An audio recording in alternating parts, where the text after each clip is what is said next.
Good morning my dear friends, lovely students. कैसे हैं आप सब लोग? मजा में, एकदम मस्त। आई होप, आई विश कि you all are in the perfect state of mental and physical health. हमारी दुआ है कि आप सब मस्त रहेंगे, बिंदास रहेंगे और अपना काम बहुत ईमानदारी से, पढ़ाई बढ़िया ईमानदारी से कर रहे होंगे। ठीक है sir.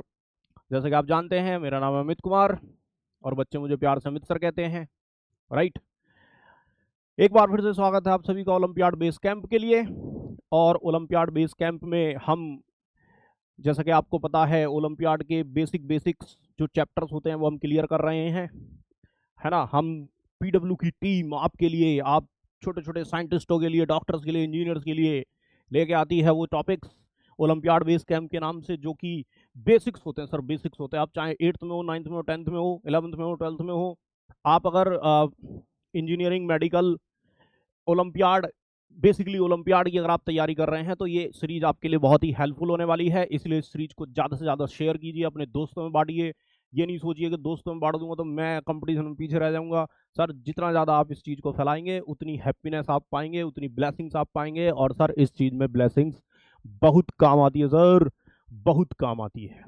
Okay my dear friends, तो एज पर द शेड्यूल आज हम पढ़ने वाले हैं बॉटनी का तीसरा लेक्चर। टोटल इस सीरीज में बॉटनी का तीसरा लेक्चर है।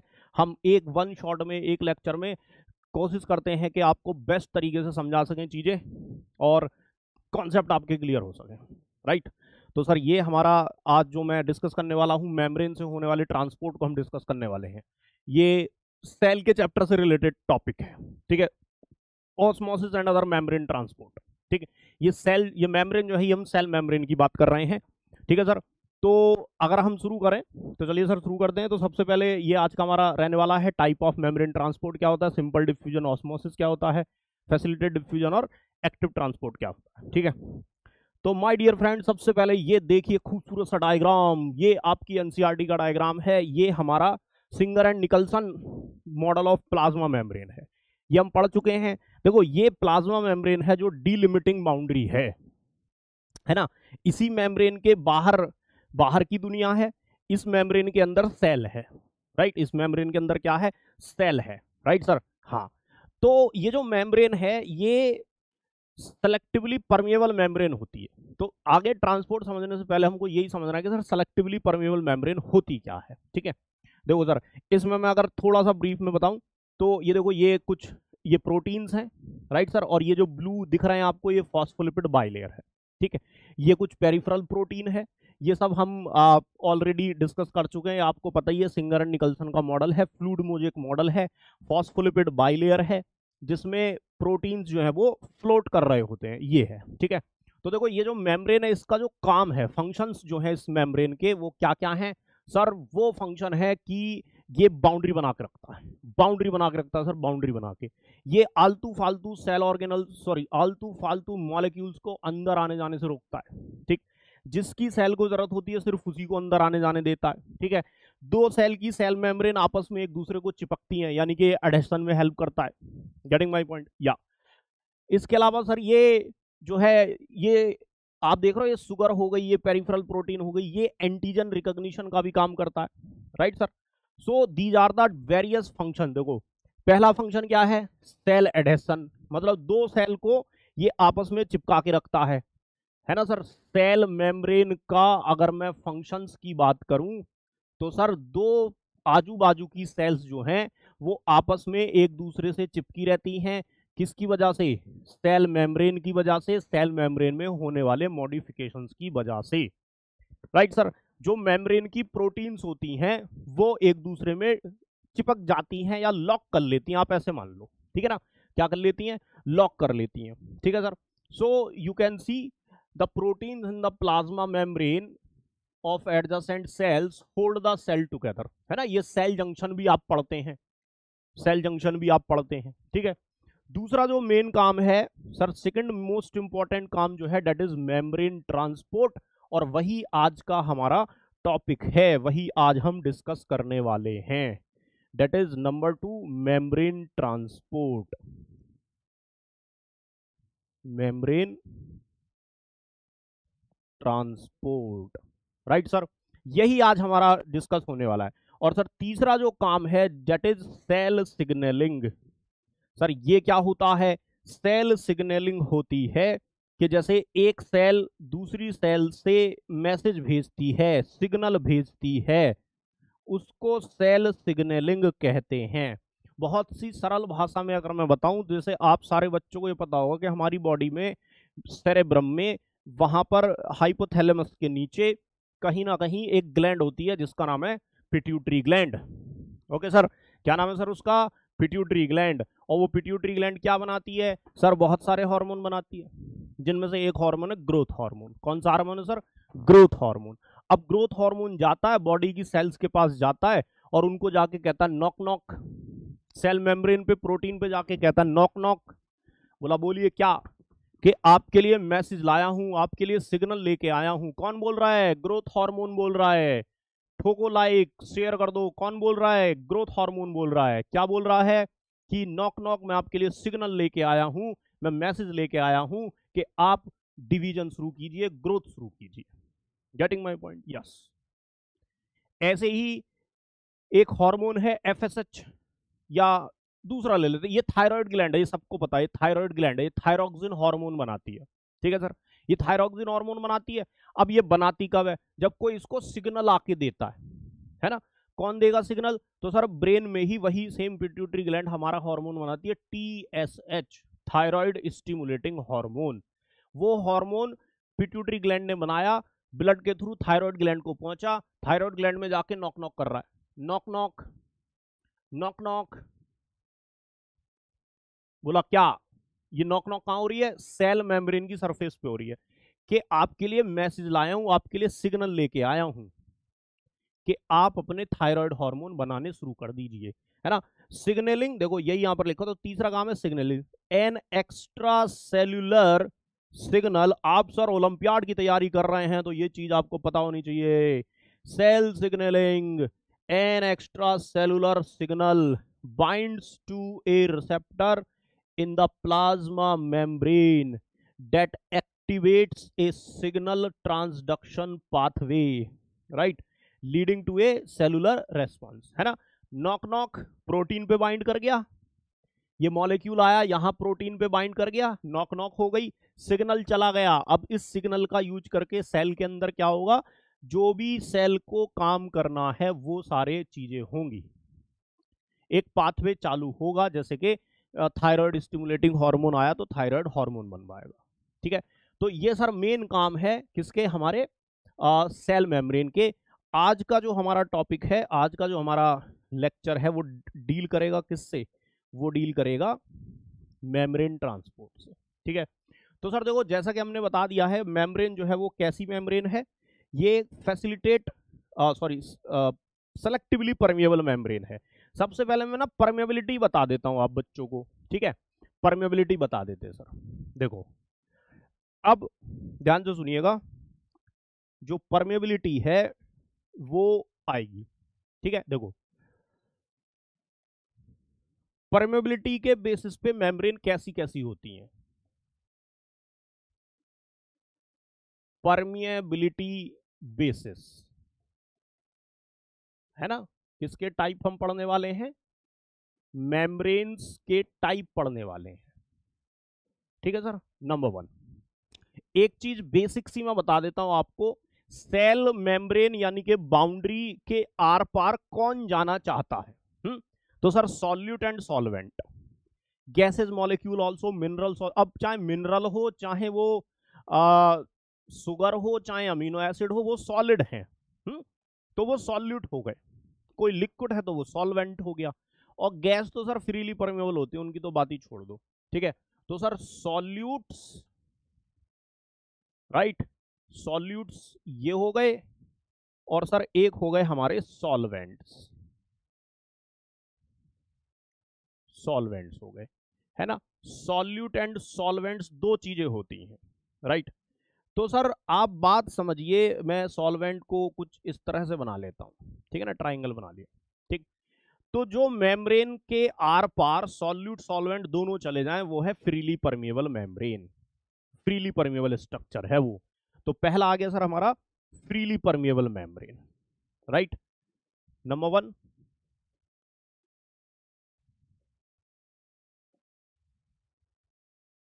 Freely permeable. ठीक है सर, पहली कौन सी है? फ्रीली परमिएबल मेम्ब्रेन है। फ्रीली परमिएबल मेम्ब्रेन में क्या होगा? ये सर अलाउ करेगी किसको? All solvents and all solutes,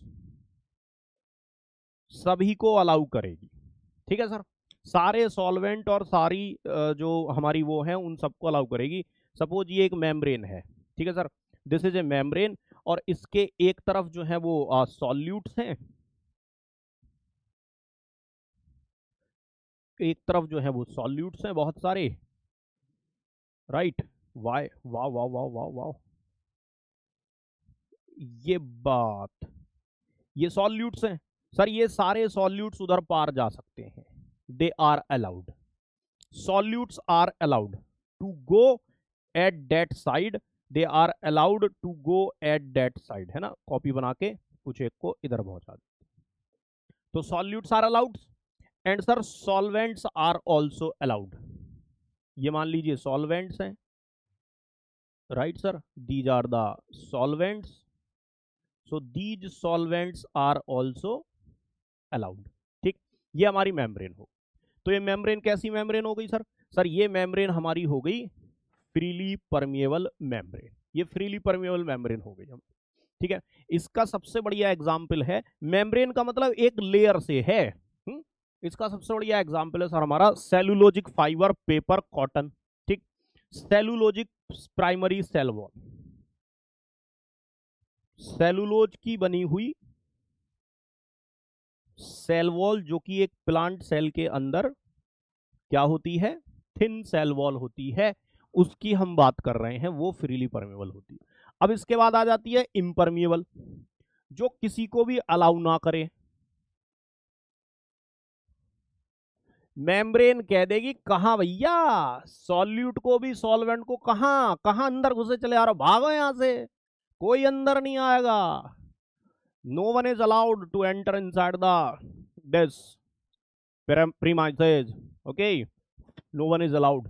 ठीक है ना, so this is no entry for solvent and solute both, right, no entry।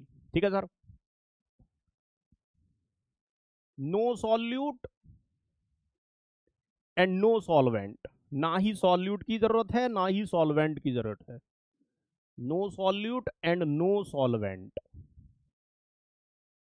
no one is allowed, right sir, no one is allowed sir, भागो यहां से, who are you, हो कौन तुम, ये मान लो सॉल्यूट हैं जैसा कि हम मान चुके हैं, ठीक है, और ये सॉल्वेंट हैं, ये मान लीजिए सॉल्वेंट हैं, ठीक है, so no one is allowed, who are you, who the hell are you, कोई भी अलाउ नहीं है, nobody is allowed, okay, so this is the scenario, कोई अलाउ नहीं है सर, कोई भी इस मेम्ब्रेन को पार करके नहीं जा सकता, no one can enter to that side of membrane, right. So example है सर इसके, जो भी मतलब डेड सेल वॉल होती है। अब डेड सेल वॉल कौन सी होती है सर? जो मोटी हो जाती है, सेकेंडरी या टर्सरी सेल वॉल, और वो मोटी क्यों हो जाती है? क्योंकि उस पर लिग्निन चढ़ जाता है या स्यूबेरिन चढ़ जाता है, ठीक है, तो लिग्निफाइड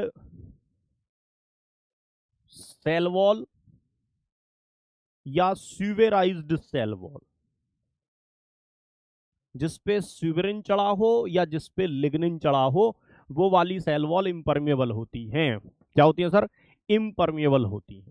ठीक, अब आ जाता है थोड़ा सा soft corner.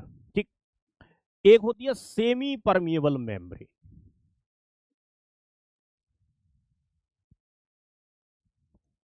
Semi permeable membrane का मतलब है, सेमी मतलब हाफ परमिएबल मेम्ब्रेन। तो बेटा ये क्या करेंगी, सॉल्वेंट में से जितने भी सॉल्यूट्स हैं उनको अलाउ नहीं करेगी, और सॉल्वेंट्स को सबको अलाउ करेगी, सॉल्वेंट्स को सबको अलाउ करेगी। ठीक है, सॉल्वेंट को क्या करेगी सर? सबको अलाउ करेगी। ठीक, तो जैसे मान लो ये मेम्ब्रेन है, this is a membrane, right, ये एक मेम्ब्रेन है, ये मेम्ब्रेन है,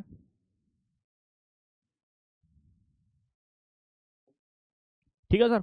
और इसके इधर जो है वो हमारे क्या हैं,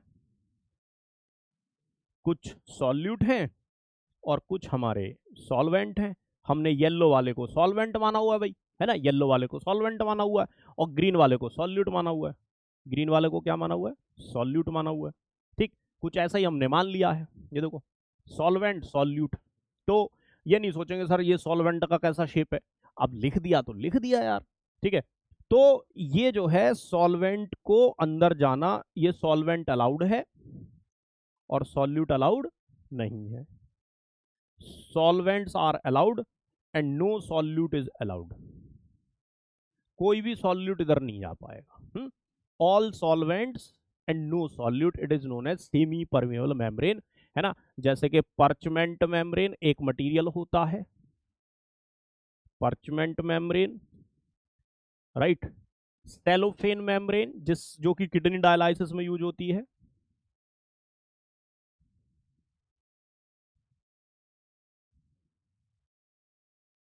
ना सर। जो किडनी में मतलब किडनी फेलियर जब हो जाता था, जो आर्टिफिशियल किडनी होती है उसकी जो मेम्ब्रेन होती है उसमें ये सेलोफेन मेम्ब्रेन यूज होती है, ठीक है सर।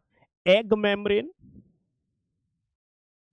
आप जो एग होता है, एग को कैल्शियम कार्बोनेट में डिप कर दीजिए, आई थिंक HCl में डिप कर दीजिए, तो जो कैल्शियम कार्बोनेट का जो छिलका है वो टूट टूट के गिर के डिजोल्व होके गिर जाएगा, है ना। फिर वो जो थिन मेम्ब्रेन निकलेगी जिसके अंदर सारा योग वगैरह भरा हुआ रहेगा, वो मेम्ब्रेन भी सेमी परमेबल होती है, ठीक है।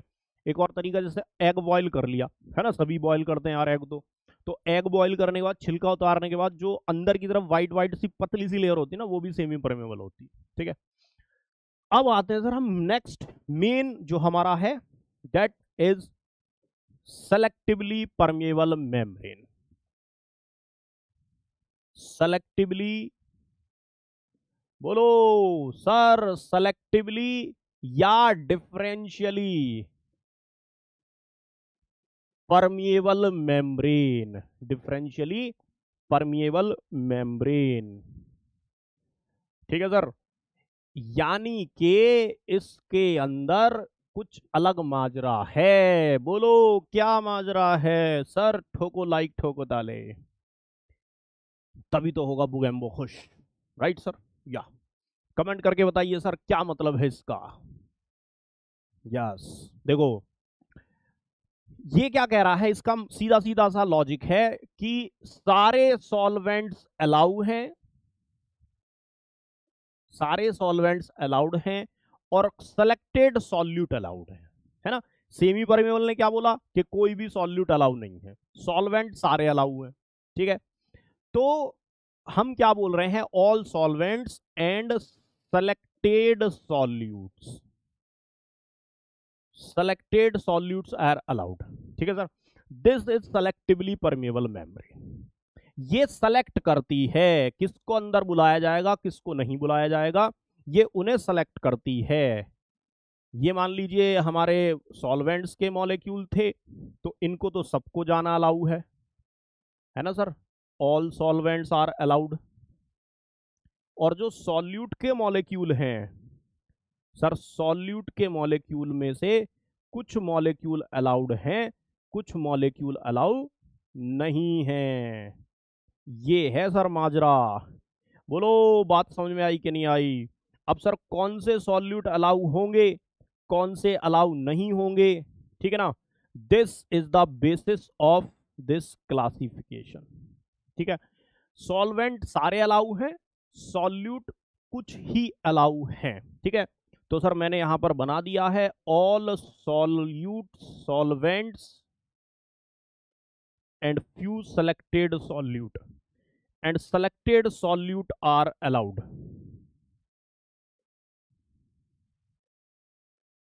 तो ये सेलेक्टिवली या डिफरेंशियली परमेबल मेम्ब्रेन हो जाती है, right sir.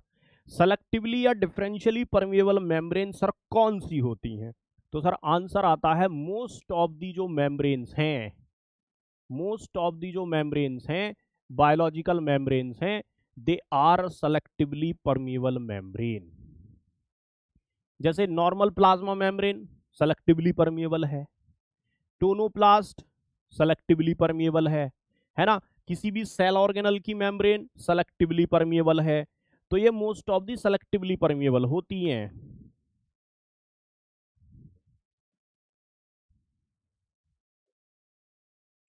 All biological membranes, है ना, इस पे स्टार मार्क है, थोड़ा सा स्टार मार्क है, ठीक है। हाँ, जैसे आउटर माइटोकॉन्ड्रियल मेम्ब्रेन ज्यादा परमिएबल है ना, ये आप पढ़ोगे आगे जाके। आउटर क्लोरोप्लास्ट की मेम्ब्रेन ये ज्यादा परमिएबल है, ये अभी नीट के क्वेश्चन में भी आया है, एनसीईआरटी का ही सवाल है। तो टोनोप्लास्ट, जैसे कि सेल मेम्ब्रेन टोनोप्लास्ट, है ना, इन दो को मैं अलग से भी लिख देता हूं।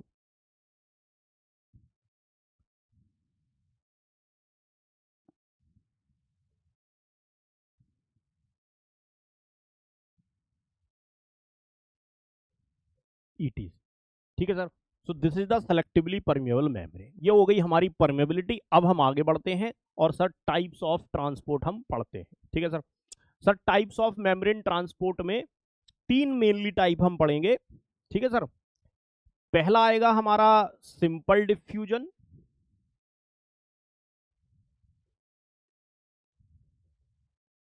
सेकंड आएगा हमारा facilitate diffusion,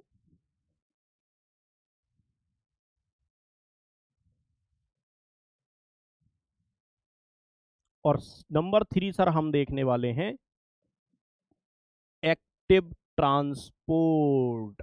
sir active transport, sir active transport, है ना सर। देखो बात समझिए, सिंपल डिफ्यूजन बहुत इजी है, सबसे आसान तरीके से समझाते हैं। कोई क्लास में बड़ा खुशबूदार एकदम परफ्यूम लगा के आया है, डीओ लगा के आया, सारे में खुशबू फैल गई।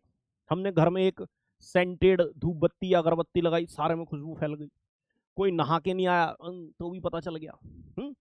ये सारे एग्जाम्पल सिंपल डिफ्यूजन के हैं।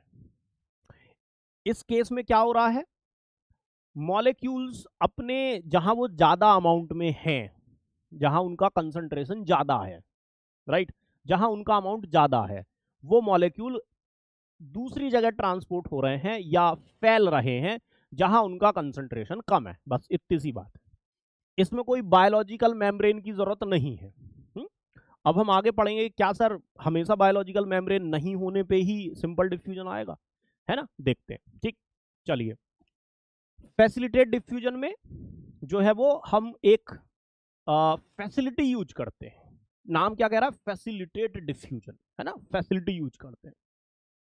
और तीसरा जो लिख रहा है एक्टिव ट्रांसपोर्ट, इसमें तो सर साफ साफ पता चल रहा है कि एक्टिव है यानी कि एटीपी खर्च होगी, एटीपी यूज होगी, ये पहला डिफरेंस है। और ये तो मैं सर यहीं पे लिख देता हूं, राइट सर, इसको तो मैं यहीं पे लिखूंगा, ठीक है सर। ये जो है दो, ये वाला, इसमें ये पैसिव है, ये भी पैसिव है। और पैसिव होने का मतलब है कि पैसा खर्च नहीं होता है, यानी कि इनमें नो एटीपी इज यूज्ड, इनमें कोई भी एटीपी यूज नहीं होती है। और इसका तो नाम ही एक्टिव है, तो इसमें सर एटीपी यूज होगी, एटीपी यूज होगी, है ना, पैसा खर्च होगा मॉलिक्यूल को ट्रांसपोर्ट कराने के लिए, ठीक। अब हमको यही देखना है कहां कैसे क्या यूज होगा, ठीक है सर। तो देखो सबसे पहले हम बात करते हैं सिंपल डिफ्यू, ये और 3 टाइप्स के हमारे ट्रांसपोर्ट हैं, है ना। इसमें देखो क्या दिखाया हुआ है, बहुत ही सुंदर डायग्राम, एक बहुत ही शानदार बुक का, ठीक। अगर देखो ध्यान से सुनेंगे, सिंपल डिफ्यूजन में हमको मॉलिक्यूल जो है वो प्रोटीन यूज नहीं करेगा, मेम्ब्रेन प्रोटीन यूज नहीं करेगा, ठीक है सर। एक पॉइंट्स मैं बनाता हूं यहां पर, simple diffusion,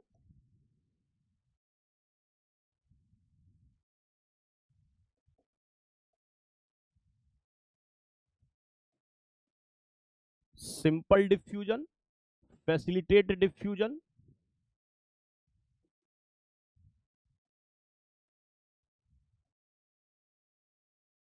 facilitate diffusion and active transport, active transport. ठीक है सर, ये टेबल हम एंड तक पूरी करेंगे क्लास के, है ना सर। हाँ, पैरामीटर्स क्या रहने वाले हैं अभी लिखते हैं। देखो, सिंपल डिफ्यूजन, एक्टिव ट्रांसपोर्ट, और सर हमारे यहां पर आने वाले पैरामीटर्स। सबसे पहला पैरामीटर हमारा हो गया, इधर हम लिखने वाले हैं पैरामीटर्स या फिर आपका एट्रीब्यूट्स। जैसे मैंने बोला कि भैया एटीपी किस में यूज होता है, ठीक है, तो एटीपी यूज हो रहा है क्या, बोलो, तो आंसर आ गया नो नो नो। ठीक, ऐसे ही मेम्ब्रेन प्रोटीन की बात करते हैं, है ना, मेम्ब्रेन प्रोटीन किस में यूज होगा, तो सर मेम्ब्रेन प्रोटीन जो है, membrane protein sir simple diffusion में नहीं होगा, बाकी दोनों में होगा।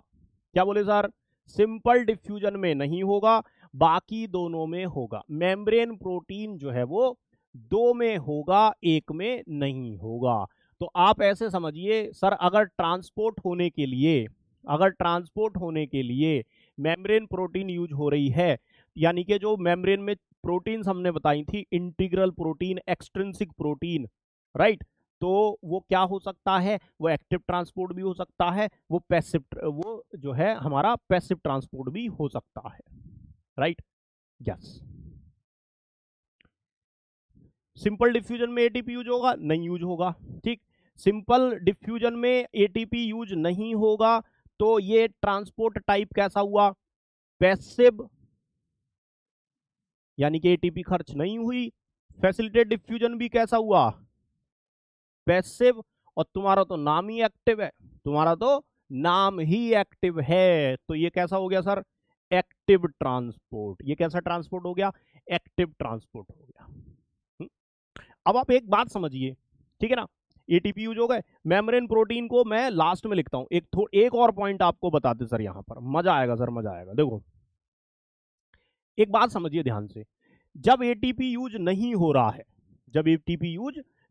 रहा है, तो सर हम मॉलिक्यूल कहां से कहां जाएंगे, टाइप कैसा हो गया, पैसिव एक्टिव, राइट। जैसे आप ऐसे समझो, या I have this pencil and sir मैं इसको, ये देखो मैंने इंक्लाइन प्लेन पे इसको रखा, ये नीचे अपने आप आ गई, ठीक है, अपने आप चली गई, हाँ, जबकि मुझे पहाड़ी से ऊपर इसको ले जाना पड़ेगा। क्या करना पड़ेगा, ले जाना पड़ेगा, एनर्जी लगानी पड़ेगी। बात समझिए सर, जैसे एक गैस सिलेंडर है, हमने नोजल ओपन कर दिया, तो गैस के मॉलिक्यूल अपने आप डिफ्यूज हो गए, है ना सर, एनर्जी खर्च नहीं लगा, एटीपी नहीं लगा। जब मॉलिक्यूल सब्सटेंस जहां ज्यादा है वहां से कम की तरफ जाएगा, तो एटीपी खर्च नहीं होगी, ठीक है। तो इसमें पैसिव हो गया, एटीपी खर्च नहीं हुई, तो मूवमेंट कहां से कहां हुई, हाई से लो की तरफ। मूवमेंट कहां से कहां हुई, हाई से लो की तरफ हुई सर, ठीक है ना। तो मूवमेंट कैसे होगी सर, हाई टू लो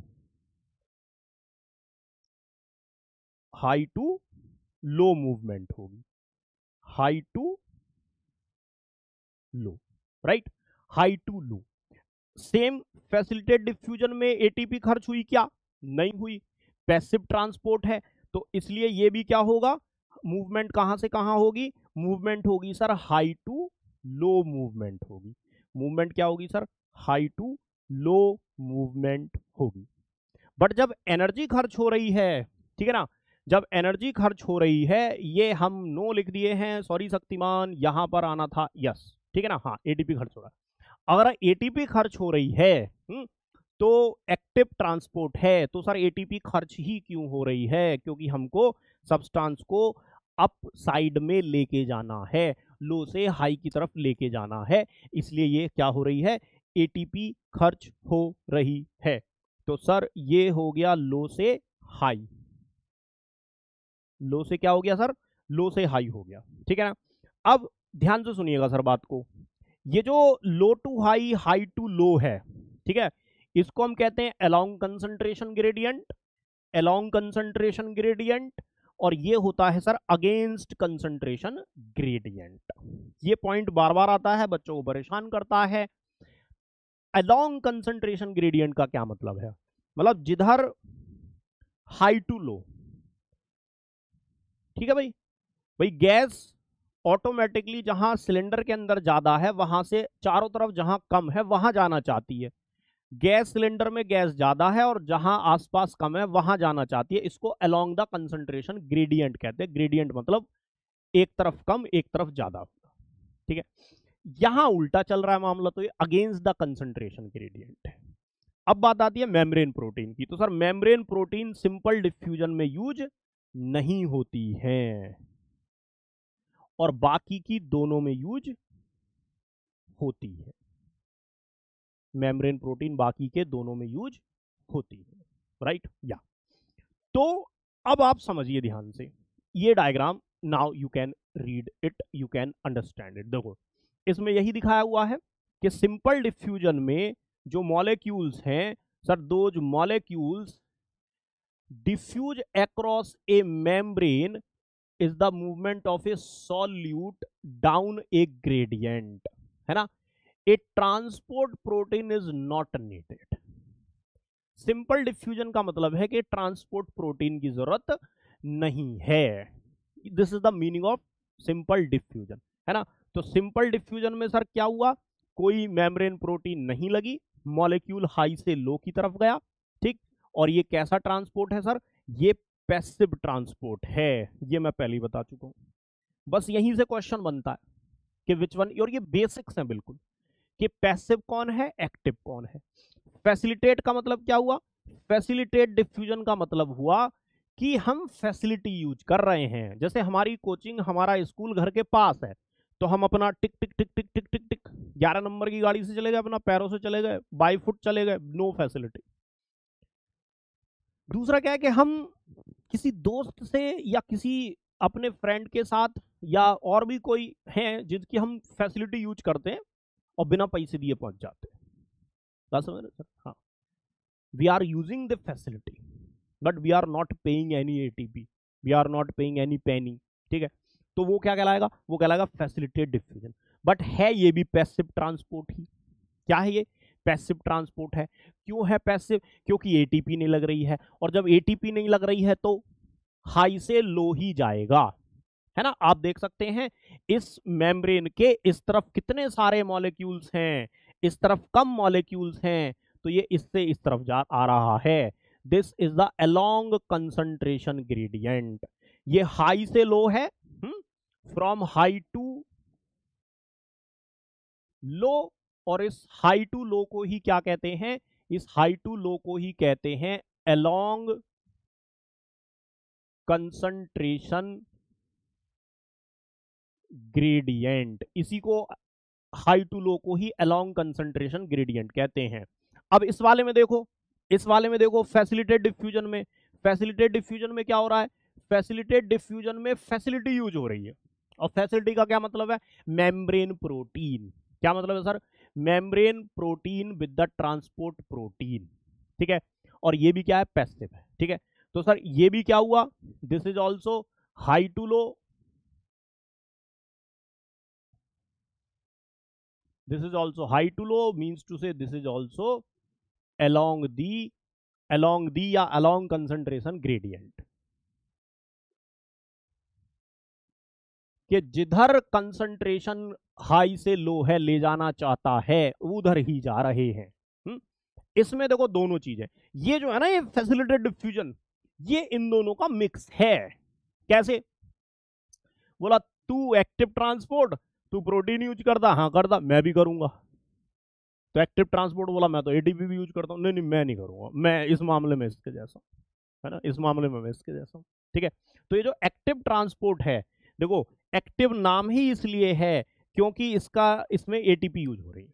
और सर एटीपी क्यों यूज हो रही है, क्योंकि आप देख सकते हो लो साइड से मॉलिक्यूल हाई साइड की तरफ जा रहे हैं, लो से हाई की तरफ जा रहे हैं, यानी कि इसमें मॉलिक्यूल्स हमारे कहां से कहां जा रहे हैं, लो से हाई की तरफ जा रहे हैं। और सर लो से हाई की तरफ अगर जा रहे हैं तो इसको हम लिखेंगे अगेंस्ट दी कंसंट्रेशन ग्रेडियंट। इसे हम क्या लिखेंगे, अगेंस्ट दी कंसंट्रेशन ग्रेडियंट लिखेंगे। ठीक है, तो सर ये तीनों में पॉइंट आ गया। अब सर एक क्वेश्चन यहां पे क्वेश्चन डाल देते हैं। क्वेश्चन, ये क्वेश्चन है, आपको पता चल गया सिंपल डिफ्यूजन में membrane protein are not used. ठीक है, फैसिलिटेटेड डिफ्यूजन में membrane proteins are used and active transport में भी membrane proteins are used. Simple diffusion high से लो, फैसिलिटेटेड डिफ्यूजन हाई से लो, एक्टिव ट्रांसपोर्ट लो से हाई, सीधी सी बात है। ठीक है, क्वेश्चन क्वेश्चन ये है, presence of membrane protein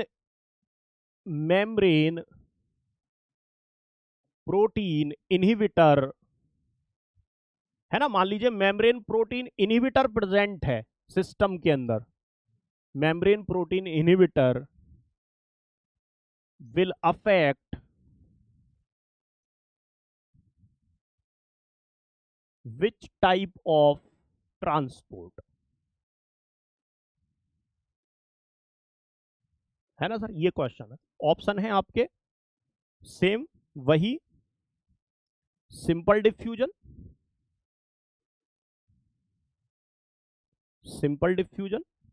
facilitated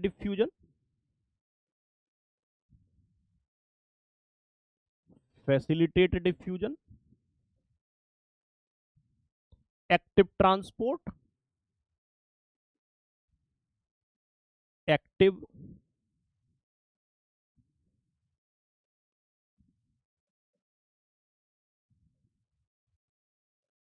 and obviously more than one option correct, both 2 and 3, 2 and 3।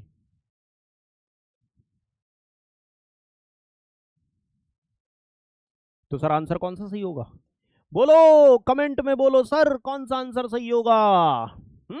कि अगर मेम्ब्रेन प्रोटीन इनहिबिटर प्रेजेंट हो तो वो क्या करेगा, वो मेम्ब्रेन की प्रोटीन को डिस्ट्रॉय कर देगा, और मेम्ब्रेन की प्रोटीन डिस्ट्रॉय हो जाएगी तो कौन सा ट्रांसपोर्ट अफेक्ट होगा, सर फैसिलिटेटेड डिफ्यूजन भी होगा, एक्टिव ट्रांसपोर्ट भी होगा।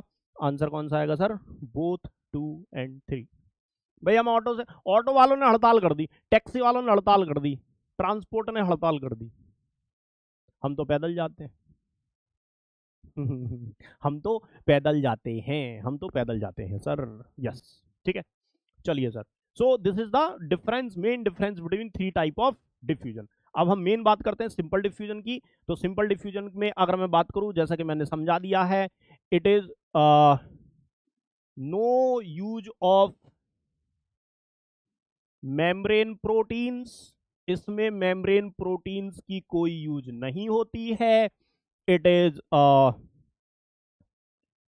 ऑलवेज फ्रॉम, या ऐसे लिखते हैं ऑलवेज अलोंग कंसंट्रेशन ग्रेडियंट, ये हमेशा कंसंट्रेशन ग्रेडियंट के अलोंग ही चलता है। कंसंट्रेशन ग्रेडियंट का मतलब क्या है सर, कंसंट्रेशन ग्रेडियंट का मतलब क्या है, ये हमेशा हाई टू लो ही चलता है। और जब ये हाई टू लो चलता है तो सर इसमें जो है कोई एटीपी, कोई एनर्जी लगाने की जरूरत नहीं है, तुम्हें ऊपर से पहाड़ से ऊपर से छोड़ दिया, तुम अपने आप लुढ़कते हुए नीचे पहुंच जाओगे, इट्स दैट सिंपल। तो इसको डाउन हिल भी कहते हैं, इसलिए क्या कहते हैं, डाउन हिल भी कहते हैं। तुम कोई पत्थर लो पहाड़ के ऊपर से, लुढ़का दो, लुढ़कते लुढ़कते अपने आप नीचे चला जाएगा, यहां से पेंसिल जोड़ दो अपने आप नीचे चली जाएगी। गिरना आसान होता है सर, गिर अपने आप जाते हैं, भटक अपने आप जाते हैं, लाइन पे चलना संघर्ष करना पड़ता, उठने के लिए ग्रेविटी के अगेंस्ट जाना पड़ता है।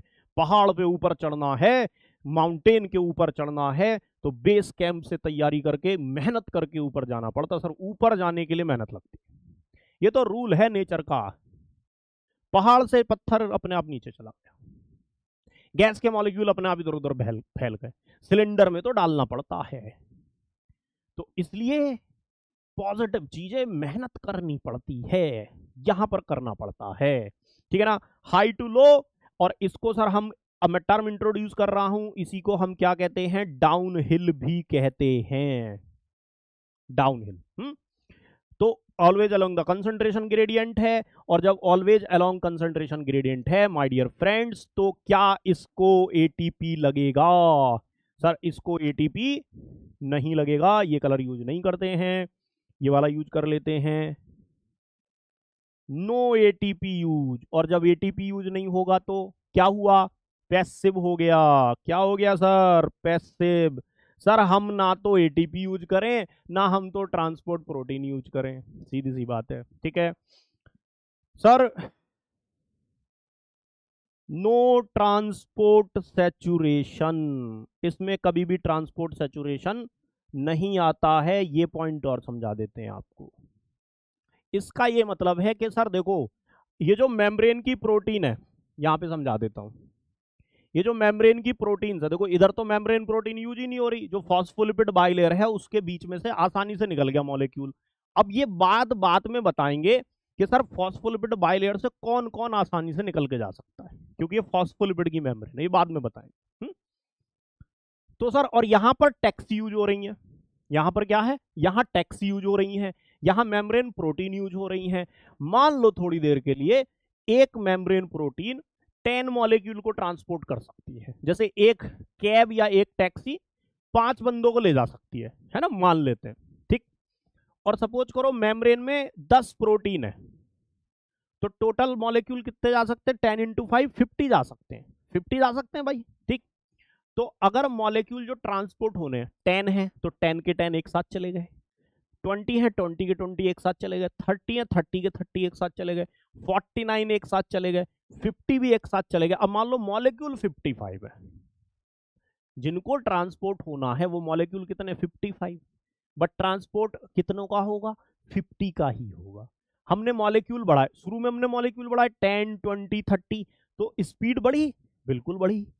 बट जब एक बार सारी टैक्सी सारी प्रोटीन भर गई, उनकी कैपेसिटी फुल हो गई सर, उसके बाद मेम्ब्रेन से ट्रांसपोर्ट की स्पीड नहीं बढ़ी, तो इसको कहते हैं ट्रांसपोर्ट सैचुरेट होना। तो जहां जहां प्रोटीन यूज हो रही है वहां पर ट्रांसपोर्ट सैचुरेट होगा, और जहां नहीं हो रही है वहां नहीं होगा, क्योंकि यहां तो हम पैदल चल रहे हैं, पैदल तो चाहे पूरा देश एक साथ चल पड़े, कोई दिक्कत ही नहीं है, ठीक है। तो सर यहां पर नो ट्रांसपोर्ट सैचुरेशन हमको देखने को मिलता है, this is the simple diffusion, right sir. चलिए अब सेम हमारा आता है ऑस्मोसिस, जिसका कि आपको इंतजार है, मेनली जो हमारा टॉपिक है ऑस्मोसिस। देखो ऑस्मोसिस क्या है, ऑस्मोसिस सर सिंपल डिफ्यूजन है,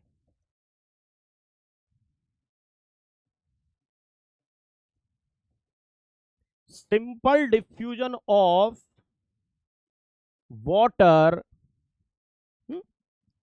through a semi permeable membrane, through a semi permeable membrane.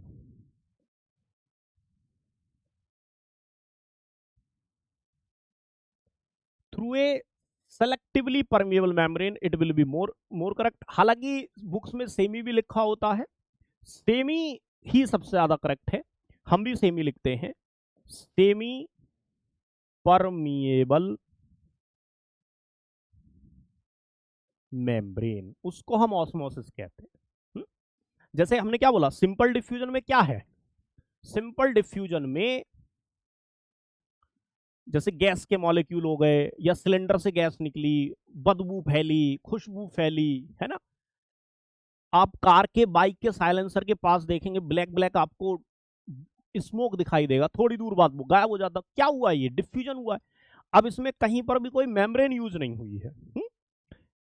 Biological system में अगर मॉलिक्यूल्स, चाहे वो वाटर का हो चाहे गैस का हो, या वो सॉल्यूट ही क्यों ना हो, अगर वो बिना प्रोटीन यूज किए ट्रांसपोर्ट हो रहा है, बिना मेम्ब्रेन की प्रोटीन यूज के ट्रांसपोर्ट हो रहा है, तो उसे हम सिंपल डिफ्यूजन कह देंगे। तो ऐसे ही जैसे मान लो ये प्रोटीन है ना, ये प्रोटीन की बाइलेयर है, इसमें जो वाटर के मॉलिक्यूल है, ये बिना, ये जो फॉस्फोलिपिड बाइलेयर है, इसको वाटर के मॉलिक्यूल फॉस्फोलिपिड के बीच में से पार कर रहे हैं। तो ये सिंपल डिफ्यूजन हो गया, क्या हो गया सर, सिंपल डिफ्यूजन हो गया, राइट। और अगर वो मेम्ब्रेन सेमी परमेबल है तो वो क्या हो गई, वो हो गई osmosis. That is the osmosis, that is osmosis. ठीक है सर।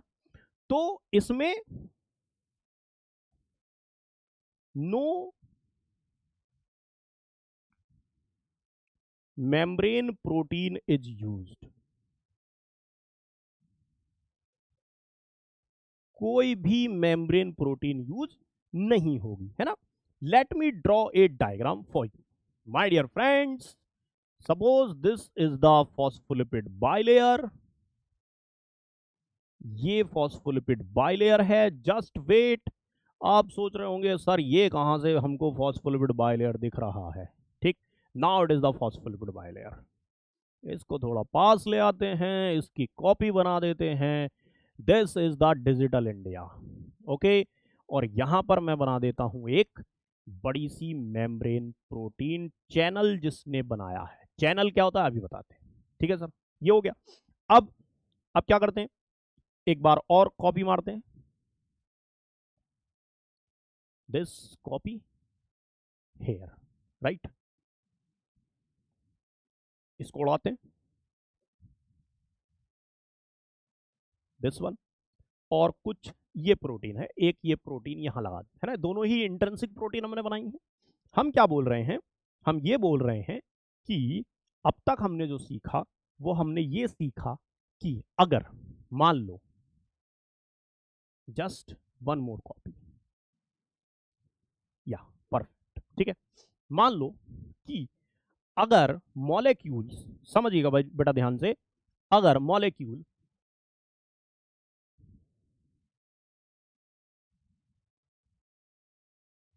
ये हाई है और ये लो है, अगर मॉलिक्यूल्स सर यहां से होके आ रहे हैं, यहां से, this, they are not using any protein, they are passing in between the phospholipid bilayer and they are coming from high to low, they are coming from high to low, then it is what, it is simple diffusion, it is simple diffusion. if they are using मेरे को क्या करना चाहिए, यहां पर इसको complete एक में बना लेता हूं, राइट।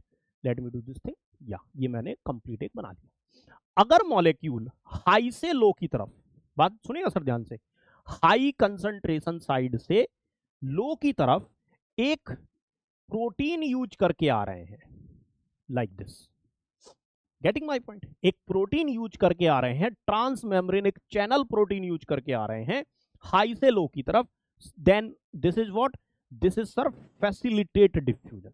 ये क्या हुआ, ये हुआ फैसिलिटेट डिफ्यूजन। और अगर मॉलिक्यूल्स, बात सुनिएगा सर ध्यान से, और अगर मॉलिक्यूल्स अपने लो कंसंट्रेशन साइड से हाई कंसंट्रेशन साइड की तरफ आ रहे हैं, तो सर पहली बात तो यह है कि वो हो गया अलोंग द कंसंट्रेशन ग्रेडियंट, ठीक है। Oh sorry, against the concentration gradient, है ना। और वो जब अगेंस्ट द कंसंट्रेशन ग्रेडियंट हो गया तो सर सीधी सी बात है, ये काम फ्री में नहीं होगा, इसके लिए एटीपी खर्च करना पड़ेगा। क्या करना पड़ेगा सर, सर इसके लिए एटीपी खर्च करना पड़ेगा। और सर एटीपी जो खर्च होगा, that ATP will be released as ADP plus IP। तो ये जो ट्रांसपोर्ट हुआ है, ये क्या हुआ, एक्टिव ट्रांसपोर्ट। ये क्या हुआ सर, ये हुआ हमारा एक्टिव ट्रांसपोर्ट। फिलहाल मैंने AT लिख के छोड़ दिया है, एक्टिव ट्रांसपोर्ट, ठीक है। ये बात समझ आ गई। तो सर ये सिंपल डिफ्यूजन है। अगर मैं कह रहा हूं ये वाटर के मॉलिक्यूल हैं, तो यही ऑस्मोसिस है। यही क्या है, ऑस्मोसिस है। यहां पर मैं एक चीज क्लियर कर दूं कि सर फैसिलिटेट डिफ्यूजन में जो प्रोटीन यूज हुई है ना, जो फैसिलिटेट डिफ्यूजन में प्रोटीन यूज हुई है, इसको हम कहते हैं चैनल। क्या कहते हैं सर इसको, चैनल। और जो प्रोटीन यहां यूज हुई है एक्टिव ट्रांसपोर्ट में, सर उसको हम कहते हैं पंप। उसको क्या कहते हैं, पंप कहते हैं, है ना। जैसे अब यहां से मान लो वाटर जाएगा, तो वाटर का फैसिलिटेट डिफ्यूजन हो गया, वो ऑस्मोसिस नहीं है ना, वो क्या कहलाएगा, वाटर चैनल, ठीक। या जैसे मान लो फ्रक्टोज जाना यहां से, तो क्या कहलाएगा, फ्रक्टोज चैनल। या सुक्रोज जाना है, सुक्रोज चैनल। अब जैसे आपने बड़ा पढ़ा होगा, बहुत फेमसली पढ़ा होगा, सोडियम पोटेशियम पंप। तो वो क्या करते हैं, वो हम उसको सोडियम पोटेशियम चैनल नहीं कहते हैं, है ना।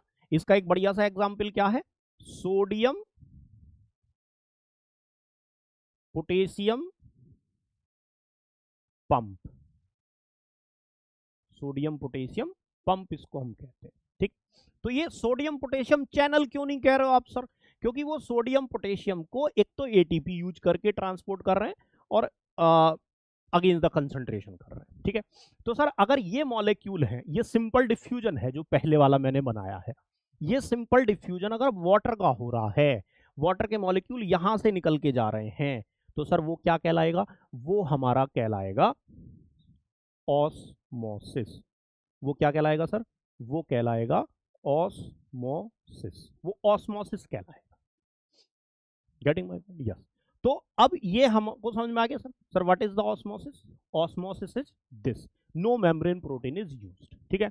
अब ऑस्मोसिस में पानी कहां से कहां जाएगा, जहां ज्यादा होगा उधर से, जिधर कम होगा उधर जाएगा, ठीक है। तो सर ऑस्मोसिस में वाटर कहां से कहां जा रहा है, वाटर जा रहा है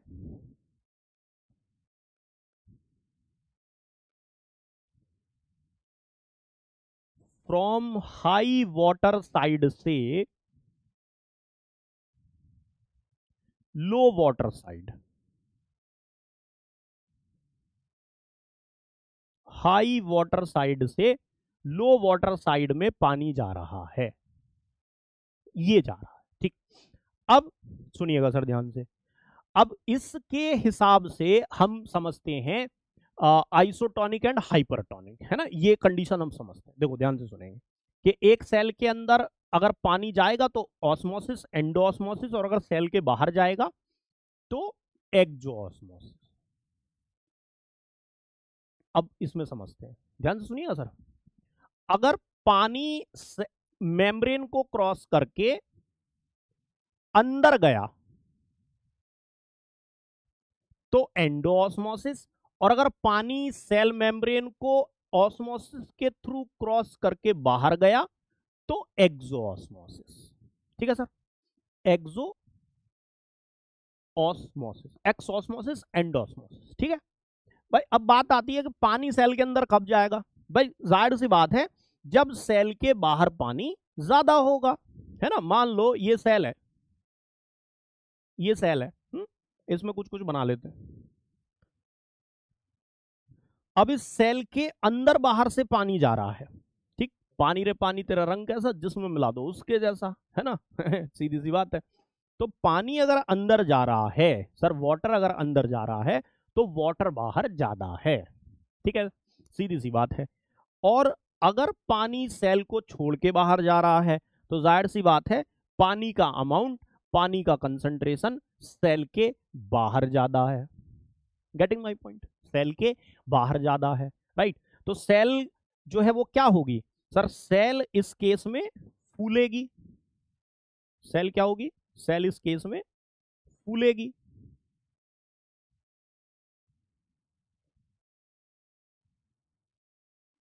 सेल इस केस में क्या होगी सर,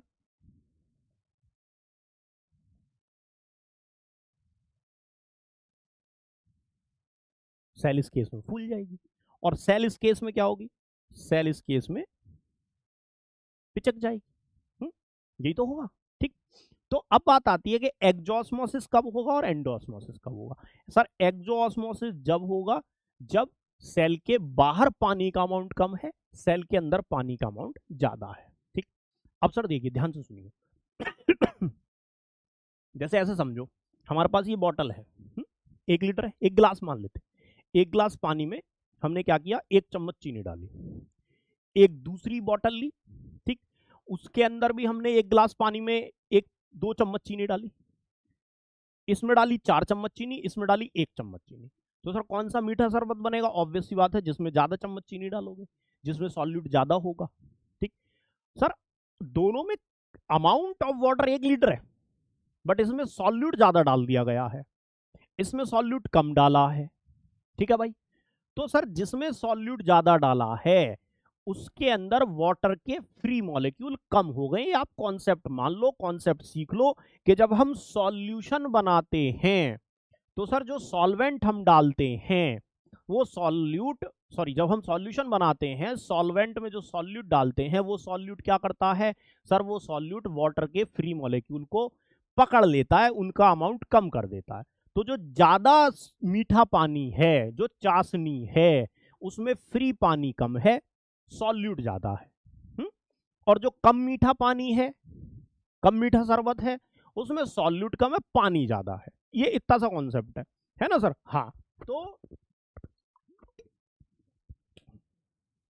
थोड़ा सा पानी पी लेते हैं यार। ठीक है सर।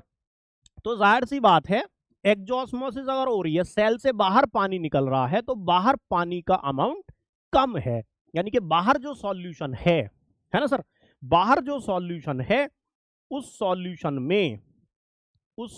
में सॉल्यूट जो है वो ज्यादा हैं, सॉल्वेंट कम हैं, और ऐसे सॉल्यूशन को हम क्या कहते हैं, सॉल्यूट ज्यादा है, सॉल्वेंट कम है। यहां पर जो है सर उल्टा है, पानी अंदर आया है, यानी कि सॉल्यूट कम है और सॉल्वेंट ज्यादा है। सॉल्वेंट क्या है, जैसे हमने अभी एग्जांपल लिया, पानी ज्यादा चीनी कम, चीनी ज्यादा पानी कम, सॉल्यूट ज्यादा सॉल्वेंट यानी कि पानी कम, सॉल्यूट कम पानी ज्यादा, सॉल्यूट यानी कि चीनी कम नमक कम, और सॉल्वेंट यानी कि पानी ज्यादा। पानी ज्यादा था तो सेल के अंदर चला गया। सेल के कहां चला गया सर, अंदर चला गया। जब वो सेल के अंदर चला गया तो सर सेल क्या होगी, एंडोस्मोसिस होगी, सेल फूलेगी, ठीक है सर, और सेल टर्जिड हो जाएगी, सेल बिकम टर्जिड। और यहां पर सेल बिकम फ्लैसिड, और you can say cell become plasmolysed, cell become plasmolysed मतलब dead will shrink, cell become, या ब्रैकेट में लिख देते सेल श्रिंक, सेल जो है वो श्रिंक करेगी, सेल जो है वो फूलेगी, सेल फूलेगी। तो सर ये जो सॉल्यूशन है, इस सॉल्यूशन को हम क्या कहते हैं, ये सॉल्यूशन कहलाता है हाइपोटोनिक सॉल्यूशन। हाइपो मतलब कम, टॉनिक मतलब सॉल्यूट, सिंपल, बहुत सिंपल। हाइपो मतलब कम, टॉनिक मतलब सॉल्यूट। सॉल्यूट कम है, सॉल्वेंट ज्यादा है, कम मीठा पानी है, पानी ज्यादा है तो पानी अंदर चला गया, तो क्या होगी, एंडोस्मोसिस। इस सॉल्यूशन को हम कहते हैं हाइपरटोनिक सॉल्यूशन। नाम देखो खुद बता रहा है, हाइपर मतलब ज्यादा, टॉनिक मतलब कंसंट्रेशन यानी कि सॉल्यूट। तो हाइपरटोनिक सॉल्यूशन, हाइपरटोनिक सॉल्यूशन का मतलब है ऐसा सॉल्यूशन जिसमें हाइपर मतलब ज्यादा है, कौन, सॉल्यूट ज्यादा है, सॉल्यूट ज्यादा है तो सॉल्वेंट कम है, सॉल्वेंट कम है यानी कि किससे, सेल के अंदर से, तो सेल बाहर पानी छोड़ेगी, और ये पिचक के जो अंदर वाली डॉट डॉट बनाई वो बन जाएगी, और ये फूल के जो बाहर वाली बनी वो बन जाएगी, ठीक है सर। तो और अगर ऐसा हो कि सेल इक्विलिब्रियम में रहे बाहर के सॉल्यूशन से, तो उसको कहते हैं हम isotonic solution, that is known as what, isotonic solution, ठीक है sir. So this is very very good diagram for this purpose I have made for you, I have bring for you. बहुत मेहनत लगती है सर। सर लाइक कीजिए, ठोकिए, comment ठोकिए। देखो, अगर दोनों साइड में बाहर और अंदर दोनों सेल के बराबर कंसंट्रेशन है ना, 1 2 3 4 5 6, 1 2 3 4 5 6 है ना, बराबर है, जो भी है, 2 2 4 और 3 7, 3 और 4 7, ठीक है ना सर। ये कैसा हो गया, ये बाहर सॉल्यूट और अंदर साइटोसोल के सॉल्यूट बराबर है, तो सॉल्यूशन कैसा हो गया सर, आइसोटोनिक सॉल्यूशन हो गया, ठीक। The solute concentration outside the cell is isotonic और equal to the inside of the cell. तो सर ये क्या होगा इसमें, इक्विलिब्रियम, यानी कि सेल और बाहर के सॉल्यूशन के बीच में क्या है, इक्वल बराबर amount of entry and exit होगा, अंदर बाहर बराबर चलेगा। ठीक, नेक्स्ट, आउटसाइड हाइपरटोनिक, मतलब हाइपर मतलब ज्यादा, टॉनिक मतलब सॉल्यूट। बाहर सॉल्यूट ज्यादा है, तो बाहर अगर सॉल्यूट ज्यादा है तो बाहर पानी कम है ना। तो सर सेल क्या करेगी, वाटर लूज करेगी। वाटर को क्या करेगी सर, वाटर को लूज करेगी। यानी कि इसमें क्या होगा सर, इसमें होने वाली है एक्सोऑस्मोसिस, और एक्सोऑस्मोसिस के बाद पानी सेल का निकल जाता है, और निकल जाता तो सेल श्रिंक हो जाती है, और उस प्रोसेस को हम प्लाज्मोलाइसिस भी कहते हैं। The solute concentration outside the cell is hypertonic to the inside of the cell। तो इसलिए क्या हो रही है सर, प्लाज्मोलाइसिस हो रही है। फिनोमिना को हम क्या कहेंगे, एक्सोऑस्मोसिस कहेंगे।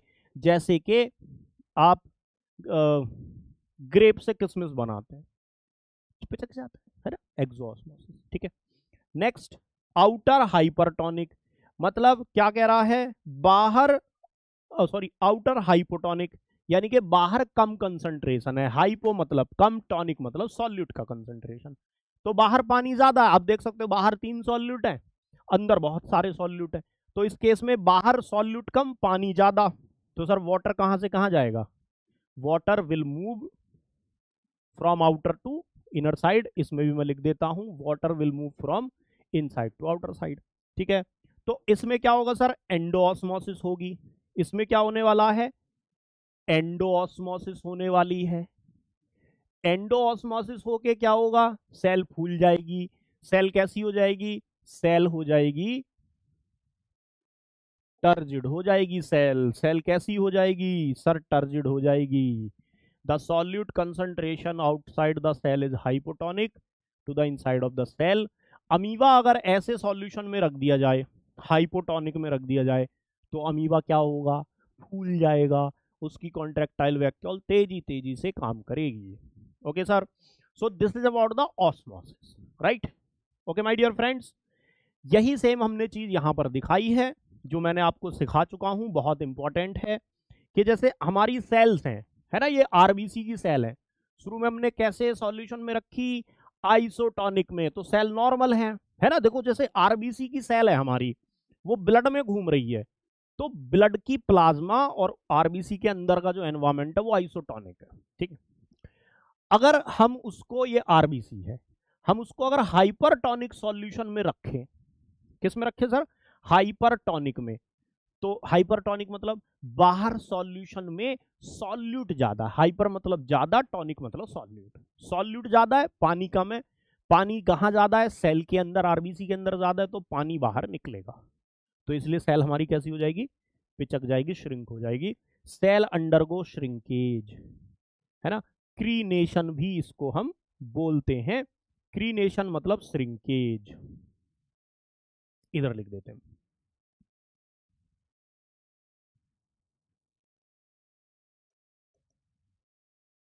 क्रीनेशन मतलब श्रिंकेज। ठीक है, और अगर मैं सेल को हाइपरटोनिक की जगह हाइपोटोनिक में रख दूं, हाइपोटोनिक मतलब हाइपो मतलब कम, टॉनिक मतलब सॉल्यूट, के सेल के चारों तरफ का, आरबीसी के चारों तरफ का जो सॉल्यूशन है उसमें सॉल्यूट कम है, पानी ज्यादा है, तो पानी भर भर के अंदर जाएगा और आरबीसी को बस्ट कर देगा। आरबीसी को क्या कर देगा, बस्ट कर देगा sir. Cell swells and may undergo osmotic lysis because your water is taken into the cell. Water is taken into the cell. Okay my dear friends, same अगर मैं ऐसा ही किस में करता हूं, प्लांट सेल में करता हूं, तो सर देखो प्लांट सेल में क्या होगा, पहले मैं समझा देता हूं बढ़िया से, एकदम से सुनिएगा सर माय डियर फ्रेंड्स। ये मान लो सेल वॉल है ना, और सर इसके अंदर ये हमारा क्या है, साइटोप्लाज्म। बाकी की चीजें हम नहीं बना रहे हैं। ठीक है, तो सर अगर देखो आप इसको हाइपोटोनिक में रखोगे तो क्या होगा और हाइपरटोनिक में रखोगे तो क्या होगा। अभी तक हम ये समझ चुके हैं कि अगर हम हाइपरटोनिक में रखते हैं तो हाइपरटोनिक मतलब बाहर सॉल्यूट ज़्यादा, पानी कम, तो सेल के अंदर से पानी बाहर चला जाता है, लाइसिस हो जाती है। और हाइपो में रखते हैं, हाइपो मतलब कम, सॉल्यूट कम, पानी ज़्यादा, तो पानी अंदर आ जाता है। ठीक है, तो सर देखिए, ध्यान से देखिएगा। तो यहां पर मैं लिख देता हूं हाइपरटोनिक, हाइपरटोनिक सॉल्यूशन में अगर रखूं, और इधर मैं रखता हूं इसको हाइपोटोनिक सॉल्यूशन में रखूं, तो सर ऑब्वियस सी बात है कि इधर जो है माजरा कुछ इस तरह से होगा। इधर सेल पिचकेगी, तो सर इधर जब सेल पिचकेगी तो that will form some loops और सम स्पेस इन बिटवीन, या ये प्रोटोप्लास्ट श्रिंक होगा।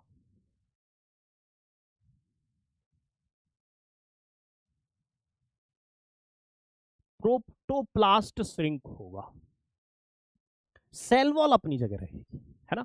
और यहां पर अगर मैं बताऊं sir, here here what will happen, here this will be pressurising against the cell wall, ये सेल वॉल को प्रेशर डाल रही हो, आप देख सकते हैं ये और ज्यादा इस पे चिपक गई होगी, यहां पर जो गैप था वो भी खत्म हो चुका है। सेल मेम्ब्रेन, प्रोटोप्लास्ट क्या होगा, फूलेगा,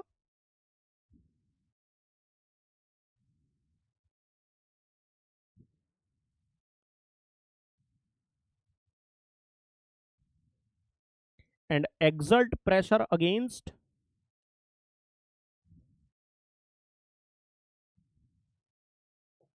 on cell wall, और सेल वॉल पे प्रेशर डालता है। ठीक, और सर उसी प्रेशर को हम ऑस्मोटिक, उसी प्रेशर को हम टर्गर प्रेशर कहते हैं।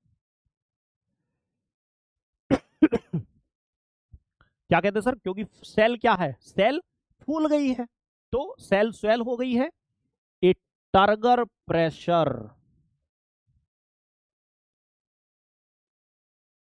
is exerted by protoplast on या अगेंस्ट सेल वॉल। ठीक है सर, ये जो प्रेशर है यही क्या है, टर्गर प्रेशर है, सेल फूल रही है, हाइपोटोनिक में रखेंगे तो। ठीक, सेम चीज आई हैव शोन हेयर। ठीक, चलिएगा सर, ये बड़ा सुंदर सा डायग्राम है, आप इसको देखिएगा, एंजॉय कीजिएगा। बट सेल यहां पर फूलेगी नहीं, और यहां पर वॉल्यूम श्रिंक हो गया है, बीच में गैप भी आ जाता है, और उस गैप में भी बाहर का पानी भर जाता है, बाहर का सॉल्यूशन भर जाता है। ठीक है sir, so this is about the osmosis my dear friends. I hope आपको मजा आ रहा होगा, आनंद आ रहा होगा। चैनल को सब्सक्राइब कीजिए, सेशन को शेयर कीजिए, है ना सर, खुशियां बांटिए, खुशियां बांटने से खुशियां मिलती है। फैसिलिटेट डिफ्यूजन सर फटाफट से बता देंगे, हम डिस्कस कर चुके हैं sir. This is also a type of passive diffusion. Passive transport है, पैसिव ट्रांसपोर्ट है तो एटीपी नहीं लगती है, और एटीपी नहीं लगती है तो सर अलोंग कंसंट्रेशन ग्रेडियंट होता है, अलोंग कंसंट्रेशन ग्रेडियंट होता है। मेम्ब्रेन प्रोटीन यूज होती हैं, और सर इन मेम्ब्रेन प्रोटीन्स को हम क्या कहते हैं, चैनल्स कहते हैं। Membrane proteins are used facilitate diffusion. ठीक है सर, मेम्ब्रेन प्रोटीन को हम क्या कहते हैं, चैनल्स कहते हैं, वो यूज होती हैं। Getting my point, yes. So बाकी का वही है, अलोंग द कंसंट्रेशन ग्रेडियंट है, राइट। और सर जी इसमें जो है एग्जाम्पल हमारा आ जाएगा water channel in root hair. Root hair की सेल मेम्ब्रेन में जो रहते हैं वो वाटर चैनल होते हैं। ठीक है, मेम्ब्रेन ट्रांसपोर्ट सैचुरेट होगा, यस होगा, है ना सर, ट्रांसपोर्ट सैचुरेट होता है, यस होता है। और सर क्या प्रोटीन इनिबिटर असर डालते हैं? यस, डालते हैं, है ना, ये सब हम बता चुके हैं, ज्यादा कुछ है नहीं, राइट। तो बस आपको दिखाना है ये एक सुंदर सा डायग्राम। इसमें बस एक चीज है कि जो हमारे मैकेनिज्म क्या कहती है, देखो ये आप सोचो कि कौन है जो इसको यूज करते हैं। तो सर देखो ये फॉस्फोलिपिड बाइलेयर है।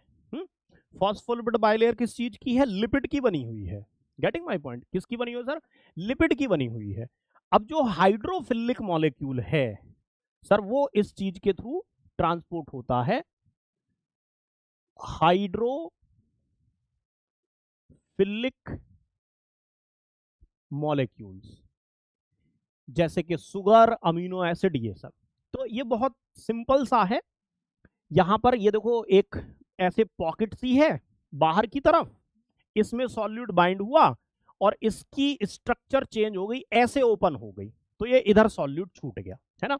तो ये हाइड्रोफिलिक पॉकेट है, क्योंकि ये हाइड्रोफिलिक मॉलिक्यूल है। हाइड्रोफिलिक मतलब वाटर सॉल्युबल। अब ये तो लिपिड है, तो यहां तो ये सॉल्युबल हो नहीं सकता, तो इसलिए नेचर ने क्या जुगाड़ दिया कि तुम्हारे लिए हम ये प्रोटीन का जुगाड़ कर देते हैं, इस फैसिलिटी का इंतजाम कर देते हैं। तुम हाइड्रोफिलिक सॉल्यूट जैसे शुगर हो गई, अमीनो एसिड हो गए, तुम ये इस पॉकेट में बैठ जाओ और ये पॉकेट का फिर कन्फर्मेशनल चेंज होगा, ऐसे खुल जाएगा और तुम सॉल्यूट अंदर पहुंच जाओगे, ठीक है ना। ठीक है, तो बस इतना सा है, फैसिलिटेट डिफ्यूजन, राइट।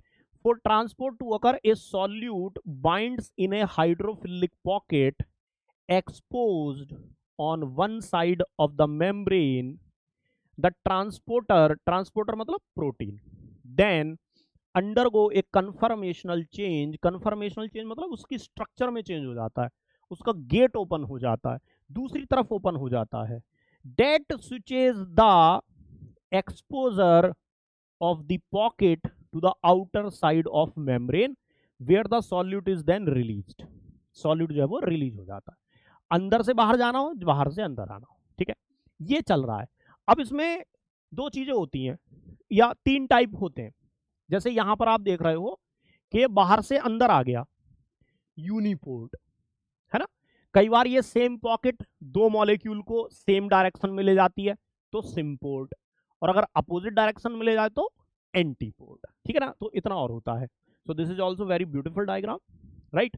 ये सर सेम वही चीज दोबारा दिखाई है। मैकेनिज्म देखो, यहां पर मॉलिक्यूल्स है, मॉलिक्यूल्स को ऊपर ले जाना है। तो देखो अभी गेट क्लोज है, right.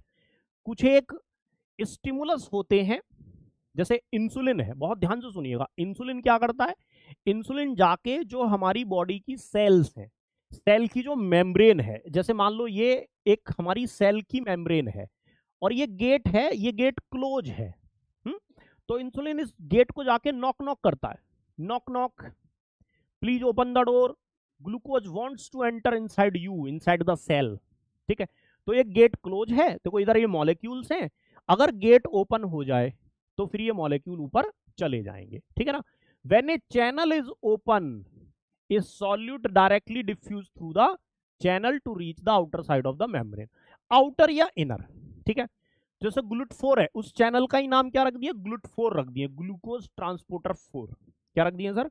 GLUT4।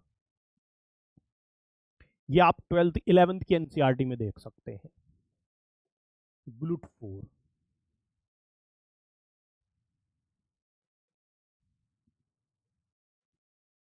Glucose transporter 4, it is for what? Facilitate diffusion of glucose by insulin या under the influence of insulin. Insulin आके बस ये गेट ओपन करवाता, हाँ भैया गेट खोलो, ग्लूकोज अंदर आना चाहता है, गेट खुल गया, इंसुलिन आके बाइंड कर गया, गेट खुल गया, ग्लूकोज अंदर चला गया, ग्लूकोज कह रहा thank you sir, thank you so much. अब अगर इंसुलिन ना हो तो ग्लूकोज, ये गेट ओपन नहीं हो पाएगा, गेट ओपन नहीं होएगा तो ग्लूकोज कहाँ फ्लो करता रहेगा? ब्लड में फ्लो करता रहेगा, उसी को डायबिटीज कह देते हैं, ठीक है। So my dear friend, this is uniporter. अगर एक ही मॉलिक्यूल जा रहा है तो उसको यूनिपोर्टर कहते हैं, और अगर दो मॉलिक्यूल सेम डायरेक्शन में जा रहे होते हैं तो उसे सिम्पोर्ट कहते हैं, है ना, जैसे आप देख सकते हो, राइट। ये ब्लू और रेड दोनों अंदर गए, ठीक। और अगर ये अगेंस्ट जा रहे होते हैं तो उसे क्या कहते हैं, एंटीपोड कहते हैं, राइट। जैसे यहाँ पर ब्लू मॉलिक्यूल अंदर गया है और रेड मॉलिक्यूल बाहर गया है, तो इसको हम क्या कहते हैं, इसको एंटीपोड कहते हैं। Getting my point? This is about the facilitate diffusion, right. अब हम बात करते हैं सर एक्टिव ट्रांसपोर्ट की। सर ये थोड़ा सा अलग है। एक्टिव ट्रांसपोर्ट में एक तो पहली पता चल गया भाई, एक्टिव क्यों हो तुम, क्योंकि एटीपी यूज होती है। भैया एटीपी क्यों यूज होती है, क्योंकि सर मॉलिक्यूल ना लो से हाई की तरफ ले जाने पड़ते हैं। क्यों ले जाने पड़ते हैं सर, सेल को जरूरत है। जैसे सबसे simple example, plant water absorb करते हैं, मिनरल भी एब्जॉर्ब करते हैं। Sir most of the mineral soil में कम होते हैं, प्लांट के अंदर ज्यादा होते हैं। आप सोचिए, सॉइल कह रही है हमें ही दे दो, हम पे वैसे ही कम है, प्लांट कहता नहीं नहीं हम तो तुमसे लेके मानेंगे। सर मिनरल सॉइल में ऑलरेडी कम है in comparison to the root of the plant, फिर भी प्लांट को मिनरल चाहिए। तो कहां से कहां हो रहा है, लो से हाई हो रहा है। सॉइल में लो, प्लांट के अंदर ज्यादा है मिनरल, फिर भी मिनरल एब्जॉर्ब कर रहा है प्लांट। सर एटीपी खर्च होगी, सर पैसा खर्च होगा, सर पैसा खर्च करना पड़ेगा, सर एटीपी यूज होगी, सर एक्टिव ट्रांसपोर्ट होगा, सर एटीपी यूज होती है, ठीक। तो सर लो से हाई जाएगा, लो टू हाई जाएगा। लो टू हाई जाने को क्या कहते हैं, अपहिल कहते हैं, है ना, पहाड़ी पे ऊपर चढ़ना कहते हैं। और सर इसी को क्या कहते हैं, against the concentration gradient, against the concentration gradient कहते हैं, ठीक है। सर ट्रांसपोर्ट प्रोटीन यूज होते हैं, यस। ट्रांसपोर्ट प्रोटीन यानी कि पंप्स, इनको पंप्स कहते हैं, ये यूज होंगे, राइट। अब प्रोटीन यूज हो रहे हैं तो सर वो क्वेश्चन मैं करा ही दिया हूं, प्रोटीन इनहिबिटर्स को अफेक्ट करेंगे। ट्रांसपोर्ट सैचुरेट होगा, यस होगा। सर सेशन को लाइक कीजिए, सर लाइक कीजिए, कमेंट कीजिए, दिल दीजिए, ठोकिए लाइक। सर बहुत मेहनत लगती है सर, ये बहुत ही स्टैंडर्ड बुक से मैं आपके लिए डायग्राम लेके आया हूं। खुशियां बांटिए सर, जितनी खुशियां बांटोगे उतनी आप तक लौट के आएंगी, ब्लेसिंग्स लौट के आएंगी, you will be succeed, yes, है ना। ट्रांसपोर्ट सैचुरेट होता है, यस होता है, ठीक। अब इसमें बहुत ज्यादा कुछ है नहीं, राइट। इसमें मैं बस एक चीज बताऊंगा, जैसे एग्जाम्पल में सोडियम पोटेशियम पंप हो गए, है ना, ये सुक्रोज पंप हो गए, यहां पर पंप यूज करेंगे। एक्टिव ट्रांसपोर्ट में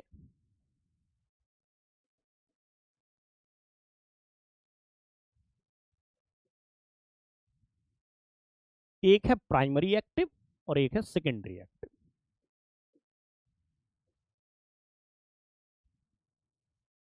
प्राइमरी एक्टिव ट्रांसपोर्ट और दूसरा है सेकेंडरी एक्टिव ट्रांसपोर्ट। अब देखो प्राइमरी एक्टिव का मतलब है, आप ऐसे समझो जैसे क्लास है, क्लास बच्चों की क्लास है, बच्चों की क्लास, बच्चे शैतानी करते हैं, शैतानी करनी चाहिए सर बच्चों को, ठीक है ना। जो शैतानी करता है वो अच्छा ही नहीं है, ठीक, वो तो मैच्योर हो गया ना फिर। हाँ, तो सर जैसे क्लास में बच्चे हैं, शोर मचा रहे, शैतानी कर रहे हैं,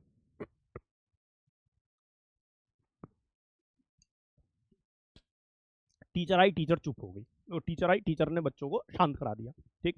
फिर बारी आई होमवर्क चेक करने की, ठीक है भाई।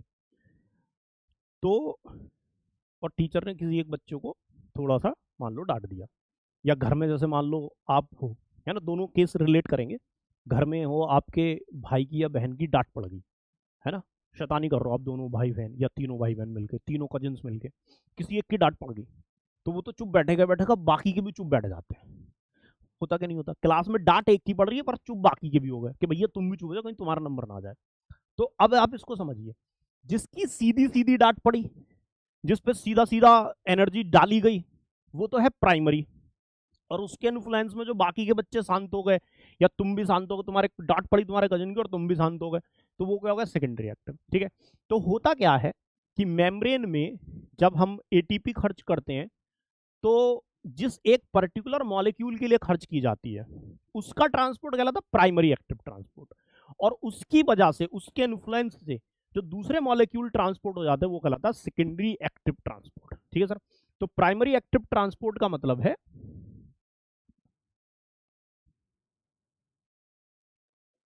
डायरेक्ट यूज ऑफ एटीपी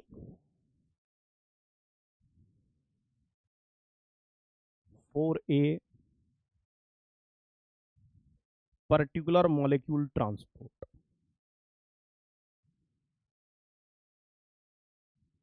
ठीक। सेकेंडरी एक्टिव का मतलब है जो प्राइमरी एक्टिव के साथ हो गया है, मतलब उसी एटीपी की एनर्जी से हो गया है ना, takes place along with primary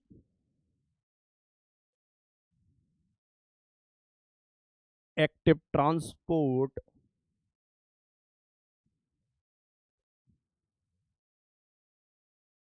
without use of extra ATP। उसको हम सेकेंडरी एक्टिव ट्रांसपोर्ट कहते हैं। जो सुक्रोज ट्रांसपोर्टर होता है वो इसी पे काम करता है। देखो जैसे ये है, ध्यान से सुनेंगे, है ना।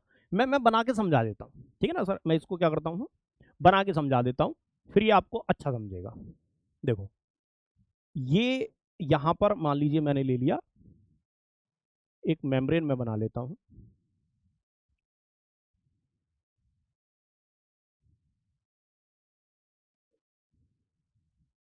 इसको कहते हैं सर कंपाउंडिंग इफेक्ट। 2 से 4 हुए, 4 से 8 होंगे, 8 से 16 होंगे, 16 से 32 हो जाएंगे, है ना। ये यस, देखिए सर यहां पर मान लीजिए मैं बना लेता हूं एक बीच में, इसको खाली करके इस वाले को एक प्रोटीन बना लेता हूं यहां पर। ये एक प्रोटीन है, ठीक। और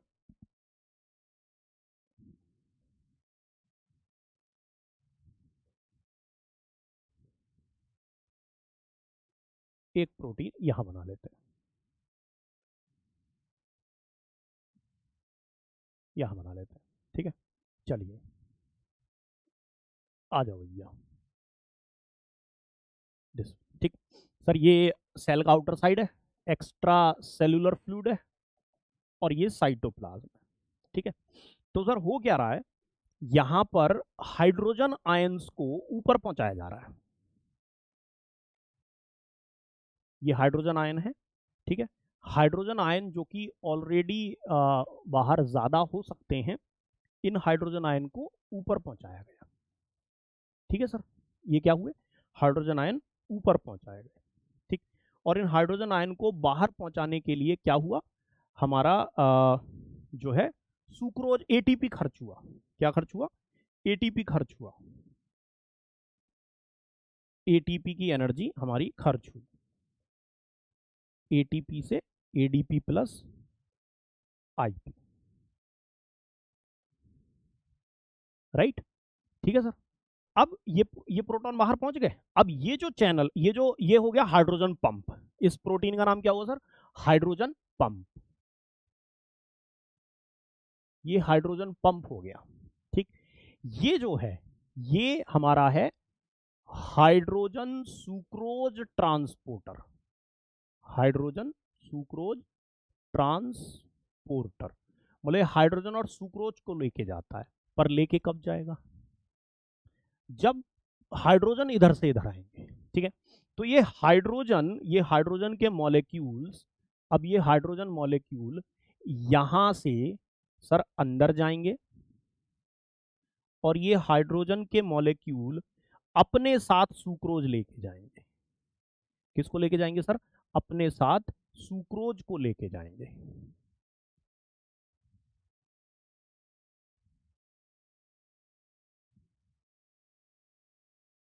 ये ठीक। तो जब तक यहां एटीपी खर्च नहीं होगी, पॉइंट समझिए सर, प्रोटॉन का पंपिंग प्राइमरी एक्टिव है।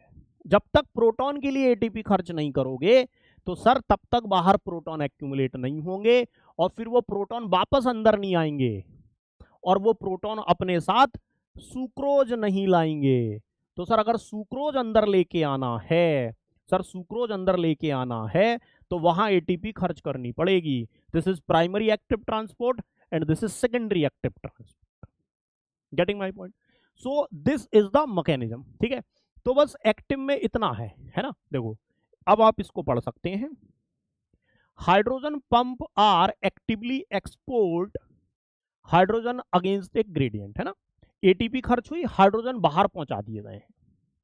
ये एक्स्ट्रा सेलुलर एनवायरमेंट है, जैसा कि मैंने भी लिखा था ECF। अब a proton sucrose symporter use the proton gradient to transport sucrose against a concentration gradient into the cell. बाहर सुक्रोज कम है, अंदर ले जा रहे हैं। ठीक है, तो ये क्या हो गया, सेकेंडरी एक्टिव ट्रांसपोर्ट, और ये क्या हो गया, प्राइमरी एक्टिव ट्रांसपोर्ट। ये साइटोसोल है और वो बाहर की दुनिया है। Getting my point? Getting my point sir, dear my friends? तो my dear friends, this is primary active transport and this is secondary active transport. This is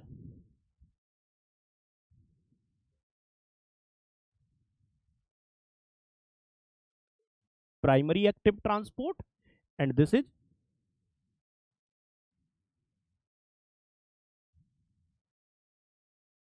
secondary active transport, right sir? So my dear friend, sucrose from low to high, ठीक, ये हो गया हमारा transport. Getting my point? Right sir? So this is about the transport. Sir ये बहुत ही important diagram है। This is कि हमारी जो सेल मेम्ब्रेन है वो किस किस के लिए परमेबल होती है। परमेबिलिटी ऑफ सेल मेम्ब्रेन या प्लाज्मा मेम्ब्रेन, है ना सर। देखो ये हालांकि एक आर्टिफिशियल बाइलेयर बनाई हुई है बट रिप्रेजेंट उसी को कर रही है। देखो गैस, छोटे छोटे अनचार्ज्ड मॉलिक्यूल जैसे कि इथेनॉल, इनके लिए हाईली परमेबल होती है, सब पार चले जाते हैं। ये बहुत बढ़िया डायग्राम है, आपके लिए काम आने वाला है। ठीक है, वाटर के लिए और यूरिया के लिए मॉडरेटली परमेबल होती है। और ये जो पानी जा रहा है सर, ये बिना मेम्ब्रेन के जा रहा है, सॉरी बिना प्रोटीन्स के जा रहा है, और यही इसी को हम, यही ऑस्मोसिस है। यही क्या है, ऑस्मोसिस है। यूरिया भी मॉडरेटली परमेबल होता है। ठीक, बहुत ज्यादा वाटर नहीं जा पाएगा, ठीक है, क्योंकि वाटर वाटर है और ये लिपिड की बाइलेयर है। जो पोलर ऑर्गेनिक मॉलिक्यूल्स होते हैं जैसे शुगर, शुगर के लिए लो परमेबिलिटी होती है, तो ये वापस आ जाती है। तो यहां पर फिर मेम्ब्रेन प्रोटीन्स काम में आती है। यहां पर क्या काम में आती हैं, जितना आपको चाहिए उतना आपको कहां से ले जाया जाएगा, मेम्ब्रेन प्रोटीन से ले जाया जाएगा। और सर सेम इनके लिए जो वेरी लो परमेबिलिटी शो करते हैं उनके लिए भी सेलेक्टिबिलिटी काम में आती है, सेलेक्टिवली परमेबल होना काम में आती है। जितने भी पोलर मॉलिक्यूल्स हैं, शुगर हो गए, आयंस हो गए, चार्ज्ड अमीनो एसिड हो गए, charged polar molecule and macro molecule, DNA, RNA, sir इनके लिए तो बहुत ही नियरली इम्परमेबल होती है। ठीक है, तो साइज के हिसाब से और चार्ज के हिसाब से सेल मेम्ब्रेन परमेबल हो सकती है, इम्परमेबल भी हो सकती है। जितने भी लिपिड सॉल्युबल मॉलिक्यूल्स होते हैं उनके लिए परमेबल होती है।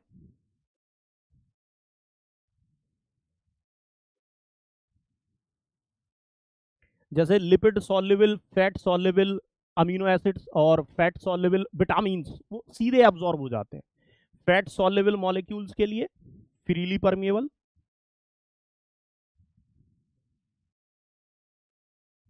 फ्रीली परमेबल, ठीक है।